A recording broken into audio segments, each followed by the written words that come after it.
Hello students, welcome to then class 98 हम लोग high school प्राथमिक गणित भाग 1 वर्णों के लिए। आज हम शुरू करने जा रहे हैं अध्याय 10 क्षेत्रफल एरिया। तो एरिया इस चैप्टर में क्या पढ़ना है पहले उस पर एक नज़र डाल लेते हैं। ठीक है, इसको हम नोट कर दिए हैं। क्षेत्रफल क्षेत्रफल कहते हैं किसको है? किसी आकृति द्वारा तल के घेरे हुए भाग की माप को आकृति का क्षेत्रफल कहते हैं। कोई भी आकृति है, आकृति द्वारा इस तल के घेरे हुए भाग के माप को, जितना भी भाग है उसके जो जितना भी माप है उसको, माप की आकृति को क्या कहते हैं? उस आकृति का क्षेत्रफल कहते हैं। ठीक है, यह पूरा जो भाग है उसके माप को क्षेत्रफल कहते हैं। क्षेत्रफल अभिगृहित एक्सियम। क्षेत्रफल अभिगृहित कहता है कि प्रत्येक बहुभुज का क्षेत्रफल होता है। कोई भी बहुभुज हो उसका क्षेत्रफल होता है। ठीक है, बहुभुज प्रदेश आर के क्षेत्रफल को संकेत में क्या लिखते हैं? एरिया, कोष्ठ में आर लिखते हैं। ठीक है, आर क्या है? बहुभुज है, उसके क्षेत्रफल को एरिया, कोष्ठ में आर शॉर्टकट में लिखते हैं। सर्वांगसम क्षेत्रफल अभिगृहित। यदि त्रिभुज एबीसी सर्वांगसम है त्रिभुज डीईएफ के, तो उसका क्षेत्रफल भी बराबर होगा। ठीक है, त्रिभुज एबीसी, यदि त्रिभुज एबीसी सर्वांगसम है त्रिभुज डीईएफ के सर्वांगसम है तो दोनों का क्षेत्रफल भी बराबर होगा। सर्वांगसम क्षेत्रफल अभिगृहित में यही है। यदि चतुर्भुज है, चतुर्भुज एबीसीडी सर्वांगसम है चतुर्भुज पीक्यूआरएस के, तो दोनों चतुर्भुज का क्षेत्रफल भी बराबर होगा।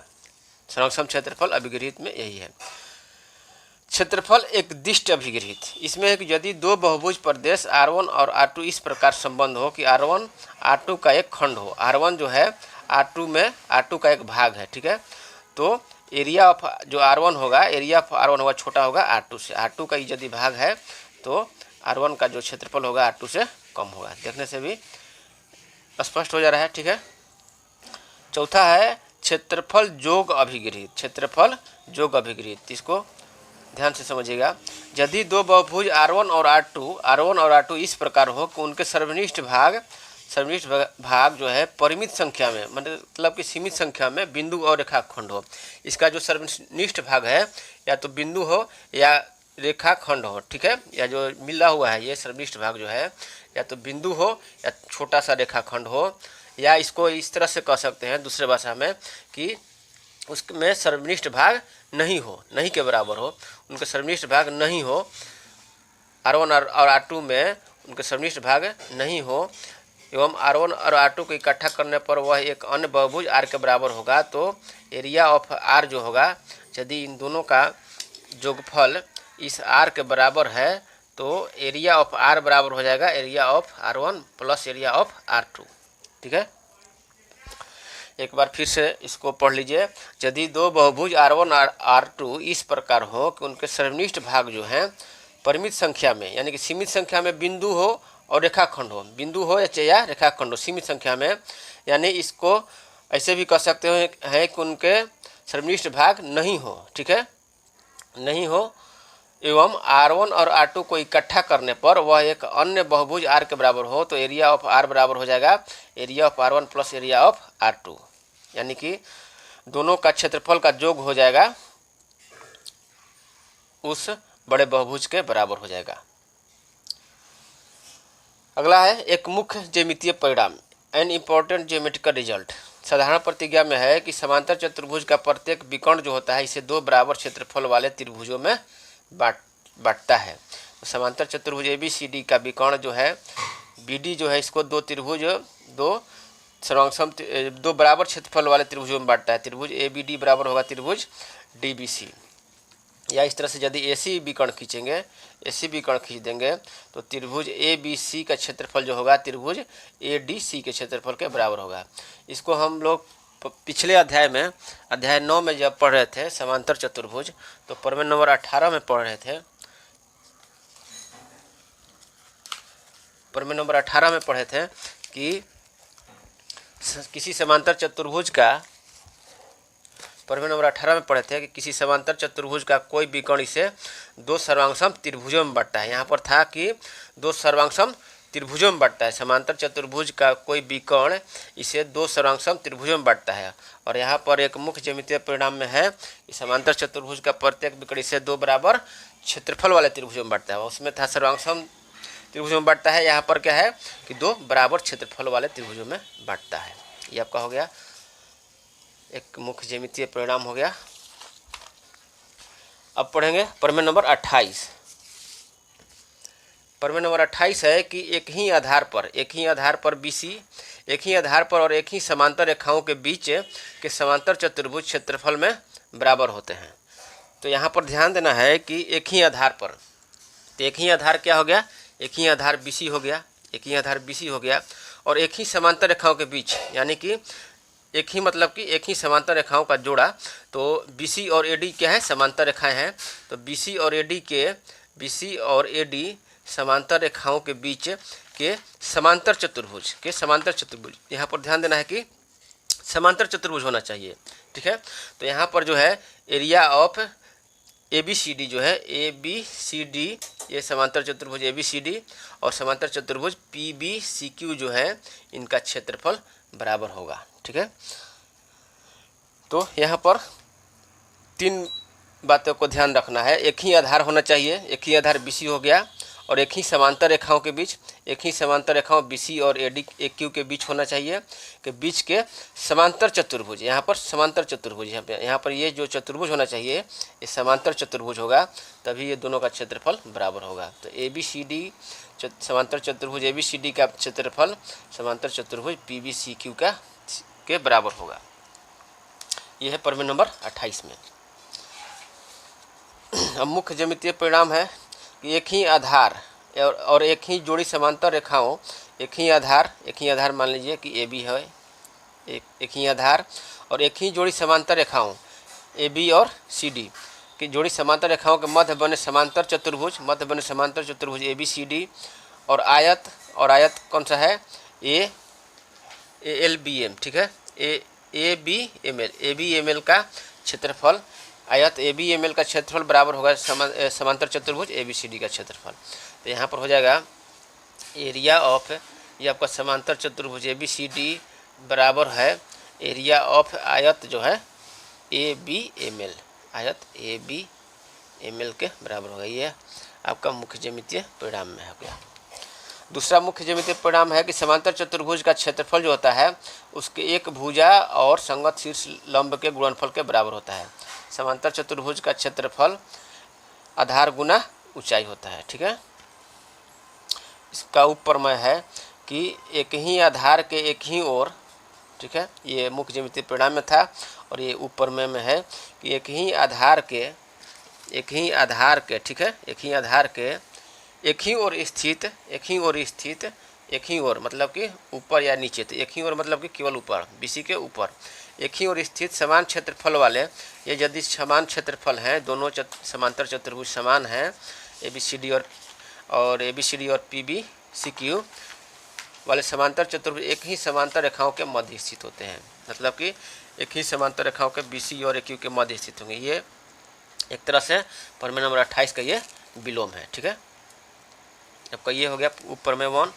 उपप्रमेय 2 में है कि यदि कोई त्रिभुज PBC और कोई आयत ABCD एक ही आधार पर हो, एक ही आधार BC पर हो या एक ही आधार पर हो, तथा उनकी ऊंचाई जो है एक ही हो, क्योंकि आयत का ऊंचाई कितना है AB और त्रिभुज PBC का ऊंचाई कितना है PL है, तो बराबर है, ये ऊंचाई एक ही हो, तो त्रिभुज का जो क्षेत्रफल होगा, त्रिभुज PBC का क्षेत्रफल होगा आयत के क्षेत्रफल के आधा होगा, 1/2 आयत गुना आयत ABCD का क्षेत्रफल होगा। ये हो गया प्रमेय नंबर 28 हो गया आपका। प्रमेय नंबर 28 में इतना चीज था। प्रमेय नंबर 29 को देखते हैं। प्रमेय नंबर 29 में है कि एक ही आधार तथा समान समांतर रेखाओं एक ही आधार हो गया और समांतर रेखाएं समान हो गया BC और AD के बीच के त्रिभुज का क्षेत्रफल रेखाओं के बीच के त्रिभुज के क्षेत्रफल में के बीच के त्रिभुज जो होते हैं एक ही आधार तथा समान समांतर रेखाओं के बीच के त्रिभुज क्षेत्रफल में बराबर होते हैं, क्षेत्रफल में बराबर होते हैं। यानी कि एरिया ऑफ त्रिभुज ए बी सी बराबर हो गया एरिया ऑफ त्रिभुज डी बी सी। एक ही आधार है बी सी, एक ही आधार बी सी है और समान समांतर रेखाएं हैं बी सी और ए डी। तो एरिया ऑफ त्रिभुज ए बी सी बराबर होगा एरिया ऑफ त्रिभुज डी बी सी। ठीक है, तो यह जो त्रिभुज होगा इस त्रिभुज के क्षेत्रफल के बराबर होगा। यह जो त्रिभुज हो गया ए बी सी बराबर हो गया त्रिभुज डी बी सी के क्षेत्रफल के बराबर हो गया। यह है प्रमेय नंबर 29 में। ठीक है, इसका उपप्रमेय है, उपप्रमेय में है कि यदि दो त्रिभुज के क्षेत्रफल बराबर हो, यदि दो त्रिभुजों का क्षेत्रफल बराबर हो, त्रिभुज ए बी सी और त्रिभुज डी एफ का क्षेत्रफल बराबर हो और एक त्रिभुज की एक भुजा मान लेते हैं ए बी बराबर डी हो, दूसरे त्रिभुज के भुजा के बराबर हो तो उनके संगत शीर्ष लंब बराबर होते हैं। एरिया यदि त्रिभुज ए बी सी बराबर है एरिया तो डी एफ और ए बी बराबर है डी के, तो शीर्ष लंब जो है एल और डी एम बराबर होंगे। उपप्रमेय 1 हो गया 29 का। अब उपप्रमेय 2, दो बराबर क्षेत्रफल के त्रिभुज, दो बराबर क्षेत्रफल के त्रिभुज, यह त्रिभुज और यह त्रिभुज ए बी सी और डी बी सी, दो बराबर क्षेत्रफल के त्रिभुज एक ही आधार पर हो तथा उनके एक ही ओर हो, यानी कि ऊपर हो या नीचे एक ही ओर है, बी सी के ऊपर ही है, एक ही ओर हो, एक ही समांतर सरल रेखाओं के बीच में ये दोनों रेखाएं समांतर होंगी। यदि ये दोनों त्रिभुज का क्षेत्रफल बराबर है और दोनों एक ही ओर है तो यह दोनों समांतर रेखा होगा, बी सी और ए डी एक दूसरे के समांतर होगा, एक ही समांतर सरल रेखाओं के बीच होगा। तो बी सी समांतर ए डी, ये आपका प्रमेय नंबर 29 का, इसको विलोम, प्रमेय नंबर 29 का ये विलोम है। उपप्रमेय 3 में है कि समलंब चतुर्भुज का क्षेत्रफल उसके शीर्ष लंब और उसके समांतर भुजाओं के योगफल के गुणनफल का आधा होता है। समलंब चतुर्भुज ए बी सी डी का क्षेत्रफल होगा 1/2 गुना समांतर भुजाओं का योग गुना में उसका ऊंचाई ए एल। ठीक है, 1/2 गुना B C plus A D हो गया गुना में ए एल ऊंचाई हो गया। उपप्रमेय 4 है समचतुर्भुज का क्षेत्रफल जो होता है उसके विकर्णों के गुणनफल का आधा होता है। समचतुर्भुज ए बी सी डी का क्षेत्रफल 1/2 गुना ए सी गुना बी डी होता है, 1/2 गुना ए सी गुना बी डी होता है। जब हो गया उपप्रमेय 4। तो इतना ही पढ़ना था इसमें। ठीक है, अब शुरू करते हैं प्रश्नावली। ठीक है, प्रश्नावली 10 को शुरू करते हैं। इसमें हमको क्या चीज़ सीखना था हम आपको बता दिए। प्रश्नावली 10 को शुरू करते हैं। अति लघु उत्तरीय प्रश्न है, रिक्त स्थानों की पूर्ति करें। सर्वांगसम त्रिभुज के क्षेत्रफल क्या होते हैं? सर्वांगसम त्रिभुज का क्षेत्रफल सर्वांगसम क्षेत्रफल अभिगृहित से क्या हो जाएगा? सर्वांगसम त्रिभुजों का क्षेत्रफल बराबर होगा। तो यहाँ पर क्या हो जाएगा? पहला काया में हो जाएगा सर्वांगसम त्रिभुज क्षेत्रफल समान होते हैं। क्या हो जाएगा? समान। यहाँ पर हो जाएगा सर्वांगसम त्रिभुज क्षेत्रफल समान होते हैं। यहाँ पर हो जाएगा समान होते हैं। सर्वांगसम आयतों का क्षेत्रफल, आयत का क्षेत्रफल भी क्या होगा? इसमें भी भरा जाएगा, समान भरा जाएगा, समान होते हैं। सर्वांगसम क्षेत्रफल अभिगृहित से सर्वांगसम आयतों का क्षेत्रफल ये भी क्या हो जाएगा? समान होते हैं। दूसरा क्वेश्चन है कि चतुर्भुज ए बी सी डी के विकर्ण ए सी और बी डी परस्पर चतुर्भुज के भीतर काटते हैं। चतुर्भुज के भीतर ही काटेंगे विकर्ण ए सी और बी डी। ठीक है, तो एरिया ऑफ चतुर्भुज ए बी सी डी बराबर होगा एरिया ऑफ त्रिभुज ए बी सी प्लस, यहाँ पर दूसरा नोट किया हुआ है, चतुर्भुज ए बी सी डी के विकर्ण जो है ए सी और बी डी, ए सी और बी डी जो है, ए सी और बी डी परस्पर चतुर्भुज के भीतर काट रहे हैं। तो एरिया ऑफ चतुर्भुज ए बी सी डी क्या हो जाएगा? एरिया ऑफ त्रिभुज A B C, area of चतुर्भुज ए बी सी, यह त्रिभुज ए बी सी प्लस त्रिभुज हो जाएगा ए डी सी या ए सी डी, त्रिभुज प्लस त्रिभुज हो जाएगा त्रिभुज ए डी सी या त्रिभुज ए सी डी, इस त्रिभुज के बराबर हो जाएगा, क्योंकि क्षेत्रफल जोग अभिगृहित से यदि दो बहुभुज R1 और R2 इस प्रकार हो कि उनमें सर्वनिष्ठ भाग, इसको क्या बताए थे आपको कि सर्वनिष्ठ भाग नहीं हो, इसको समझेंगे कि सर्वनिष्ठ भाग नहीं हो, बिंदु और रेखाखंड हो यानी कि नहीं के बराबर हो, उनके जो सर्वनिष्ठ भाग नहीं के बराबर हो, इसको कह सकते हैं सर्वनिष्ठ भाग नहीं के बराबर हो, तो R1 और R2 को इकट्ठा करने पर वह एक अन्य बहुभुज R के बराबर हो, तो एरिया ऑफ R बराबर दोनों का जोगफल। तो इस प्रकार हो आपका हो गया एरिया ऑफ चतुर्भुज एरिया ऑफ त्रिभुज ए बी सी प्लस त्रिभुज area of A D C. तीसरा क्वेश्चन है कि एक ही आधार पर एक ही समांतर रेखाओं के मध्य एक ही आधार पर और एक ही समांतर रेखाओं के मध्य बने त्रिभुजों का क्षेत्रफल जो होता है समान होता है। अभी हम लोग क्या पढ़े हैं, प्रमेय नंबर 29 पढ़े हैं यहीं पर। एक ही आधार तथा समांतर रेखाओं एक ही आधार पर एक ही समांतर रेखाओं के मध्य बने त्रिभुजों का क्षेत्रफल जो क्या होता है बराबर होता है। प्रमेय नंबर 29 से क्या हो जाएगा, ये त्रिभुजों का क्षेत्रफल बराबर होता है चाहे समान होता है। यहाँ पर भरा जाएगा समान, इसमें समान भरा जाएगा। फिर है कि एक ही आधार पर, प्रमेय नंबर 28 आ गया, एक ही आधार पर और एक ही समांतर रेखाओं के मध्य एक ही आधार पर और एक ही समांतर रेखाओं के मध्य बीच के समांतर चतुर्भुज क्षेत्रफल में बराबर होते हैं। तो यहाँ पर हो जाएगा एक ही ये इसमें है, ये प्रमेय नंबर आपका 29 है और ये प्रमेय नंबर 28 है। ठीक है, तो समांतर चतुर्भुज के क्षेत्रफल क्या होते हैं बराबर होते हैं। यहाँ बराबर हो सकते हैं, बराबर लिख सकते हैं या क्या लिख देंगे समान होते हैं। क्षेत्रफल समांतर चतुर्भुज के क्षेत्रफल समान होते हैं। चौथा क्वेश्चन देख लेते हैं। चौथा क्वेश्चन है किसी त्रिभुज का क्षेत्रफल उसकी एक भुजा और तदनुरूपी शीर्ष लंब के किसी त्रिभुज का क्षेत्रफल उसकी एक भुजा और तदनुरूपी शीर्ष लंब के गुणनफल का आधा होता है। त्रिभुज का क्षेत्रफल क्या होता है 1/2 गुना आधार गुना ऊंचाई। तो क्या हो जाएगा, इसमें भरा जाएगा शीर्ष लंब के गुणनफल का आधा होता है। तो यहाँ पर हो जाएगा गुणनफल का आधा। ठीक है, क्योंकि समांतर चतुर्भुज का क्षेत्रफल क्या होता है, समांतर चतुर्भुज क्षेत्रफल आधार गुना ऊंचाई हुआ और समांतर चतुर्भुज का जो विकर्ण होता है उसको दो बराबर क्षेत्रफल वाले त्रिभुज में बांटता है। तो दो बराबर क्षेत्रफल वाले त्रिभुज में बांटता है, यानी कि एक त्रिभुज का क्षेत्रफल क्या हो जाएगा 1/2 गुना ये समांतर चतुर्भुज का क्षेत्रफल, और समांतर चतुर्भुज का क्षेत्रफल होता है आधार गुना ऊंचाई। तो इस प्रकार हो जाएगा त्रिभुज का क्षेत्रफल 1/2 गुना आधार गुना ऊंचाई। तो गुणनफल का आधा हो गया।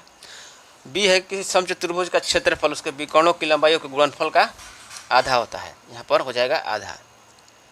समचतुर्भुज का क्षेत्रफल जो होता है वो 1/2 गुना विकर्णों का गुणनफल होता है। समचतुर्भुज क्षेत्रफल उसके विकर्णों का गुणनफल का आधा होता है, ऊपर में 4। तो यहाँ पर हो जाएगा समचतुर्भुज का क्षेत्रफल उसके विकर्णों की लंबाइयों के गुणनफल का आधा होता है। सी में है कि किसी समांतर चतुर्भुज का क्षेत्रफल उसकी एक भुजा तथा तदनुरूपी शीर्ष लंब का क्या होता है, समांतर चतुर्भुज का क्षेत्रफल आधार गुना ऊंचाई होता है। शीर्ष लंब का उसकी एक भुजा आधार हो गया गुना तदनुरूपी शीर्ष लंब का गुणनफल होता है, गुणनफल के बराबर होते हैं। यहाँ पर लिख देंगे गुणनफल समांतर चतुर्भुज का क्षेत्रफल उसकी एक भुजा और तदनुरूपी शीर्ष के गुणनफल के समान होता है। ठीक है, यहाँ पर हम लोग पढ़े थे कि समांतर चतुर्भुज का क्षेत्रफल उसकी एक भुजा और संगत शीर्ष लंब के गुणनफल के बराबर होता है। तो यहाँ पर हो जाएगा गुणनफल के बराबर होता है। तो इस तरह से हम लोग इस चैप्टर में इसका इंट्रोडक्शन पढ़े, क्षेत्रफल का चैप्टर का अध्याय 10 का और प्रश्नावली 10 का ये जो 4 नंबर तक सॉल्व कर लिए। अब अगले क्लास से हम 5 से शुरू करेंगे। तब तक के लिए धन्यवाद।